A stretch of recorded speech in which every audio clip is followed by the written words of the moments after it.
Welcome to the UpTiiCK Podcast. I'm your host, Jeff Lambert, and get ready for another episode featuring great CEOs, public company leaders, marketing mavens, and entrepreneurs. That's what's up.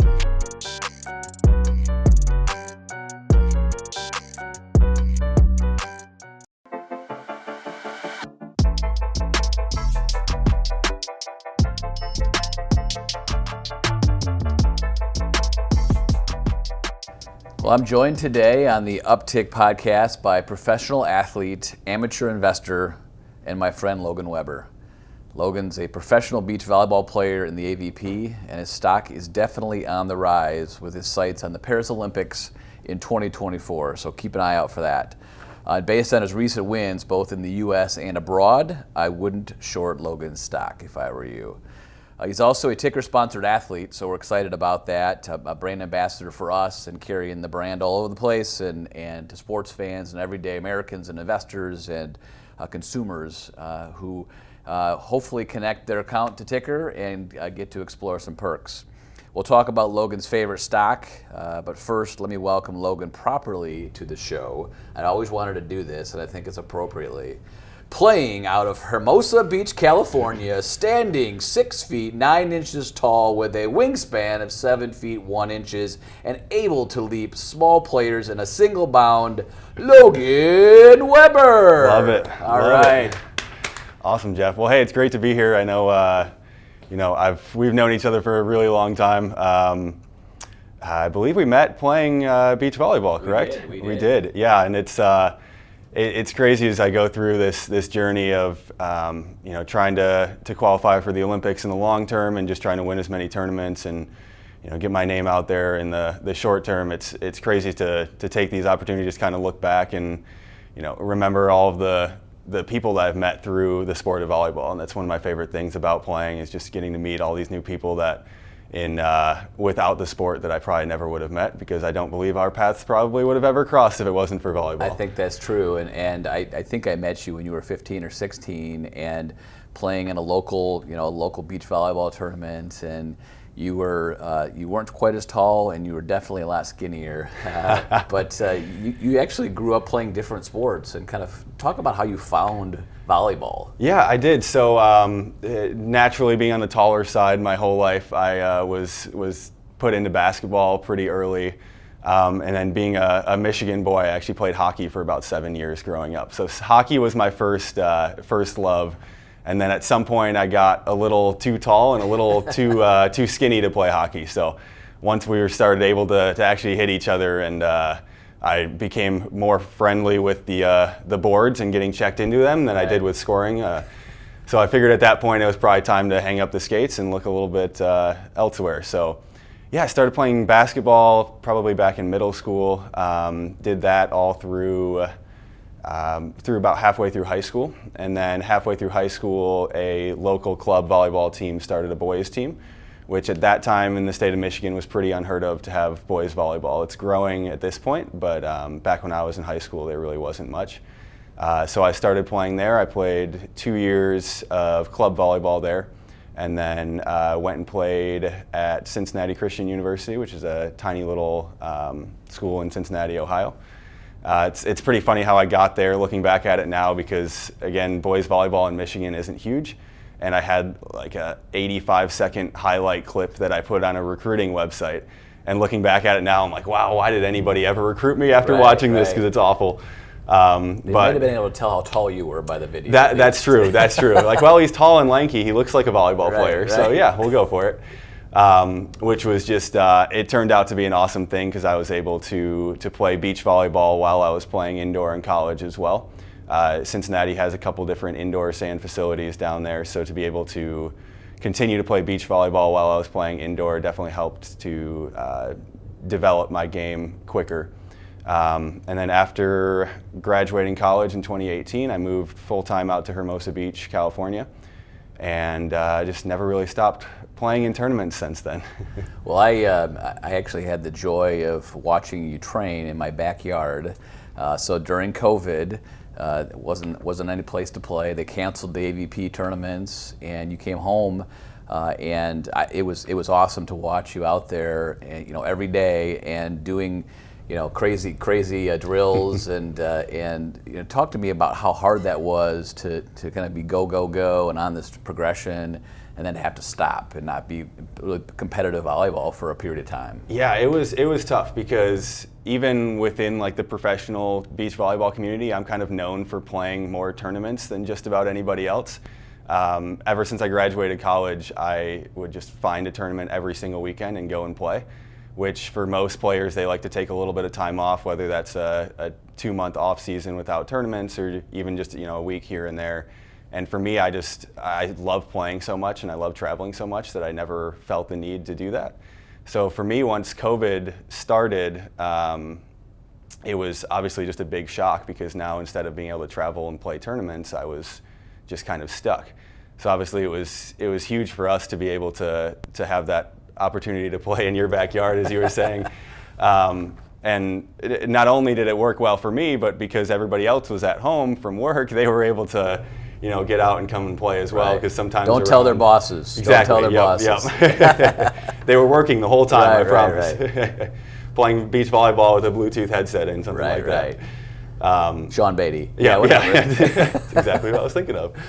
But yeah, it was just awesome to have that opportunity to not play at the competitive level that we're kind of used to, but just to be able to get out there. And it was a weird situation because it's been so long that I've just been able to play without having something that I was necessarily training for.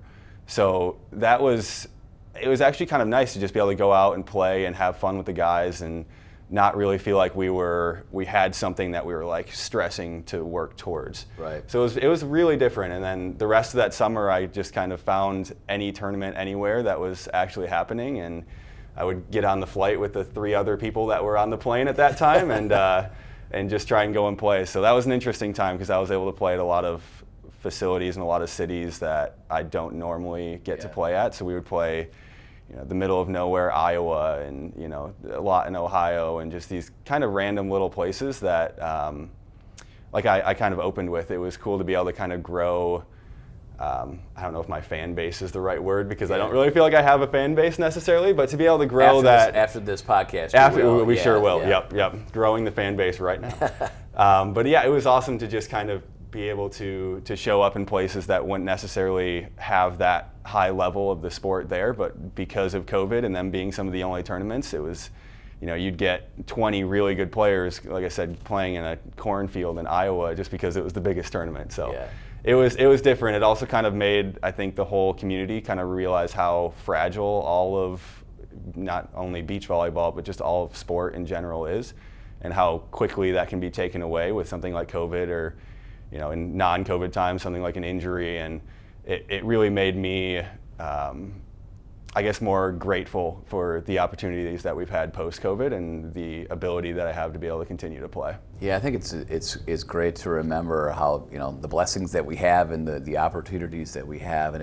it was the positives coming out of COVID is to be able to think about, hey, you know what, I get to be a professional athlete as my job. That's pretty neat. And you were talking about traveling to random places, but Greece this year, Italy last year, and that's a jersey that you got in Italy. Talk to me about the difference in playing internationally. It's maybe harder to hear their calls, and they're announcing it, I'm sure, sometimes in foreign language. Talk to me about just playing all over the world. The first time, so Italy, where that jersey is from, was the first international tournament that I played, and it was quite a shock because in the United States, especially on the Pro Tour, there's a really select handful of teams that are kind of at the top. So we end up playing the same teams over and over and over each week, and we train against those same teams.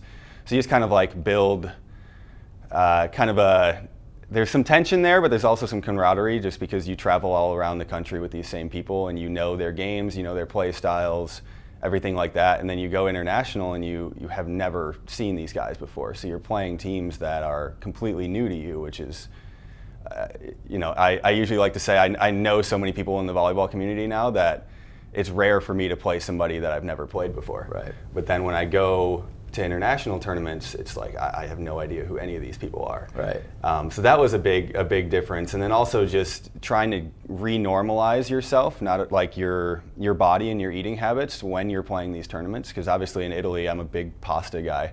So when I got to Italy, I just wanted to eat every little piece of pasta I saw, and having to kind of balance like I'm in this awesome, cool new place, but I also have a job to do tomorrow, and my job is to be here and to win this tournament is a little difficult sometimes, because you want to just walk around and see everything instead of getting off your feet, and you have this weird tension of I want to do all these touristy things, but then I should really just be sitting in my hotel with my legs up, not working at all.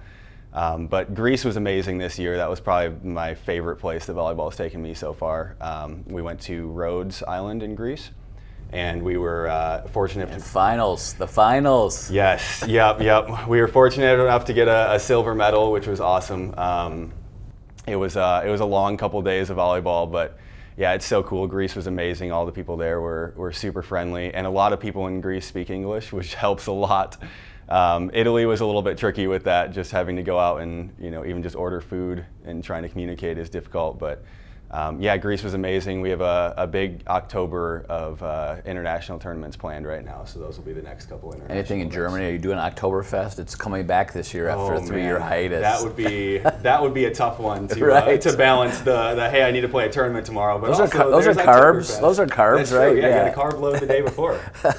Maybe the day after. Maybe the day after. So one of the interesting distinctions, and you can check out Logan online.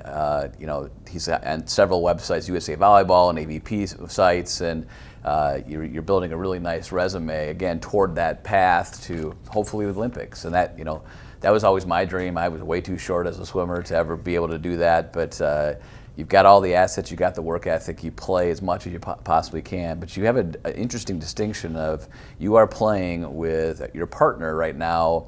You have the largest age gap of any two players on the beach volleyball tournament ever in AVP.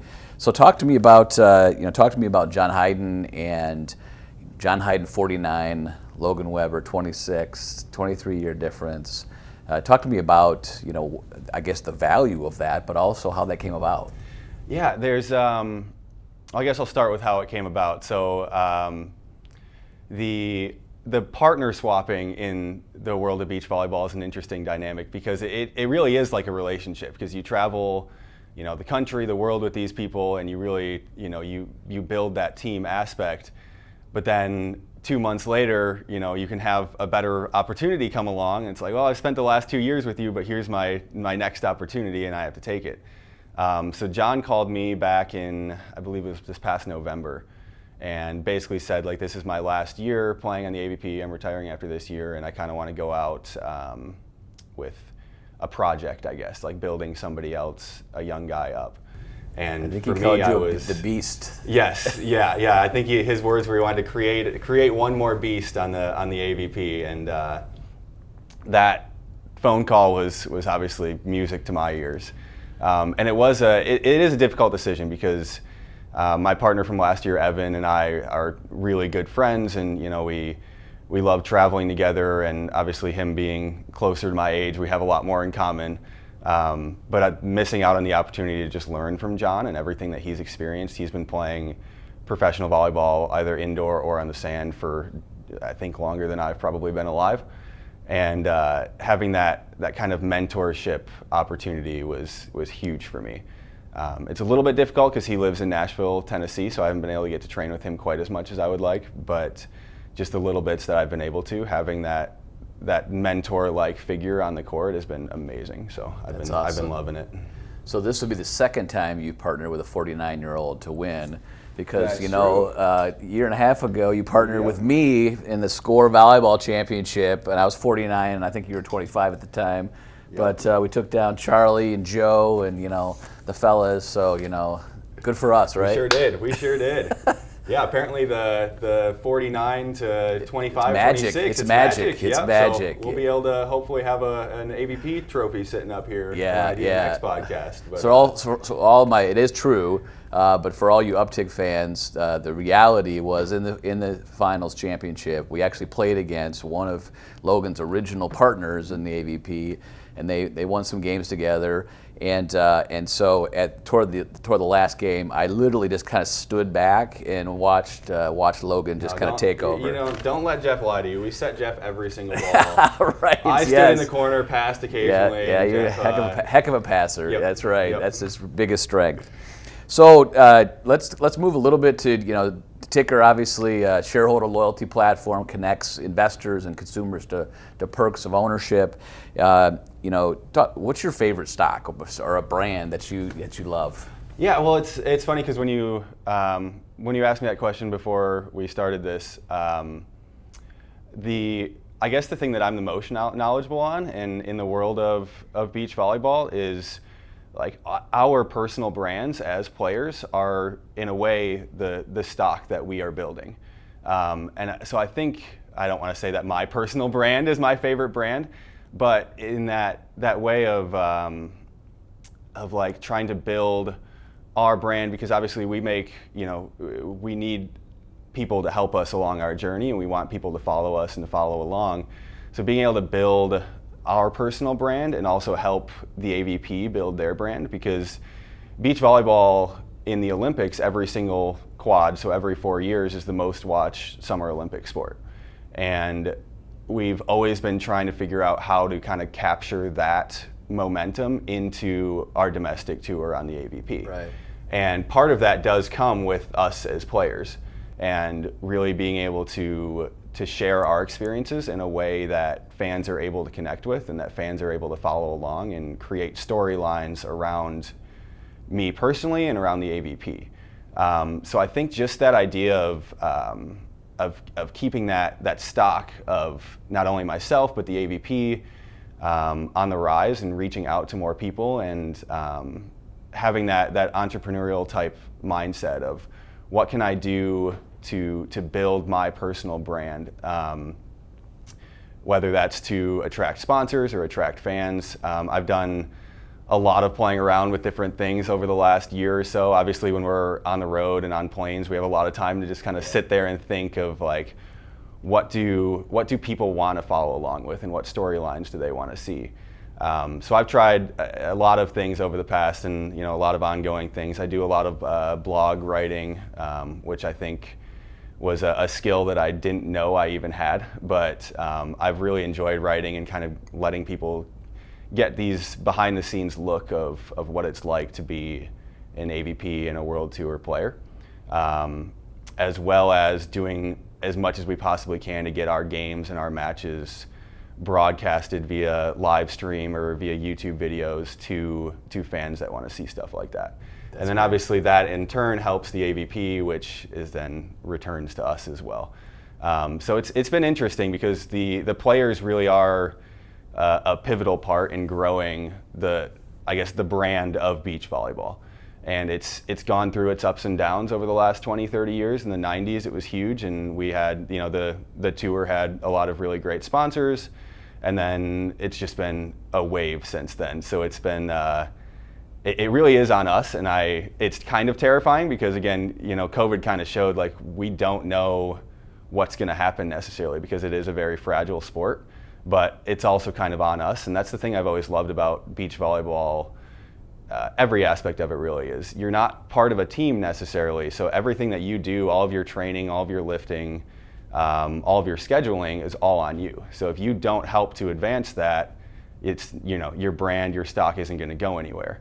So again, I love that kind of individual control that we have in this sport. I think that's one of the best aspects of it. No, I think that's a great answer, and I love brands, I live brands, I create brands, and I think that's if you can, again, build your own brand, that attracts other partners to you. It also helps the overall sport.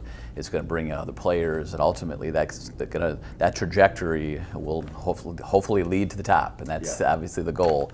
Speaking of your brand, give our viewers your social media handles, and also where can they watch Logan Webber?